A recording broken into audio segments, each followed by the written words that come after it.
Hello guys, I hope okay.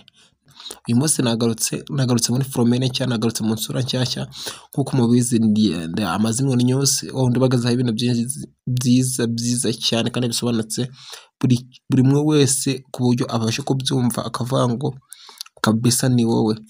Nyamuneka niba ubwo mbugeze ku murongo garagaza ukandi subscribe, ukandi share, ukandi comment. Nyamuneka ntibagirwe no gukanda kunzogera kugira ngo ujye ubona notification ivuye hano kuri YouTube channel yanjye. Guys, reka nkubwire ubungubu mwakano kanya ngiye kukubwira impamvu cyangwa se ngiye kukwereka impamvu telefone yawe igenda gakeya. Hari ibitakoze bituma telefone itihuta nk'uko murabona ko ni telefone yagiye birimo kwihuta. Icya mbere ushobora kuba utari developed, ikindi cya kabiri ushobora kuba utazi uburyo ushobora kudevelopa mu telefone yawe. Ntabwo ngiye kubigisha uburyo wayi develop, ahubwo ngiye kwigisha uburyo ushobora kubigenza, agasetting gato ushobora gukora kugira ngo telefone yawe ntijye igenda gakeya, cyangwa se zimwe mu mpamvu zituma nayo ishobora kugenda gakeya.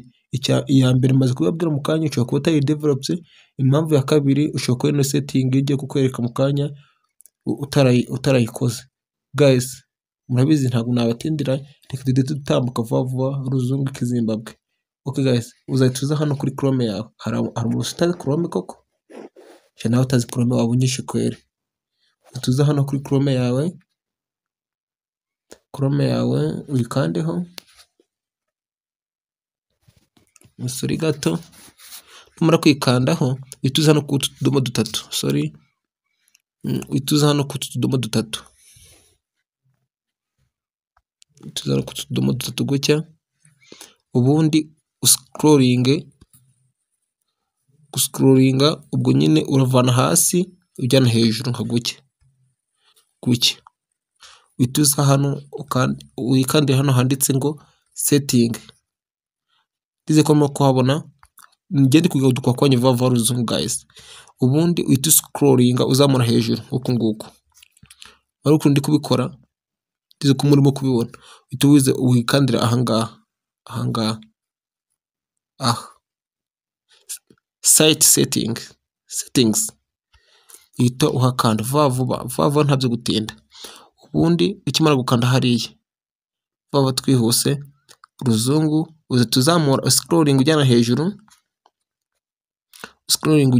nka gutya, scrolling ujyana hejuru ntabyo gutinda, ntabwo njye mbatindira. Ituza wikandire ahangaha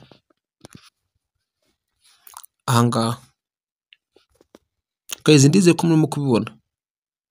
Ituza ukanda ahangaha nyine. Ukimara kuhakanda uzahita ugenda ucleaning ibyo wasacinze byose kuri Chrome. Umva neza, ibyo wasacinze byose kuri browser byose uzaba hariya ugiye kubireba. Reka tubirebe guys. Murabona yuko ngiye ari utuntu tubiri gusa nasacinze. Ubwo ni akangaka naka nitwo gusa nasacinze hano kuri Chrome. Guys, murabizi yuko ibintu byose wasacinze kuri Chrome ngiye namaze kubisaba mu kanya, nawe ushobora kubikora maze ubundi ukabasha kuzamura umuvuduko wa telefone yawe.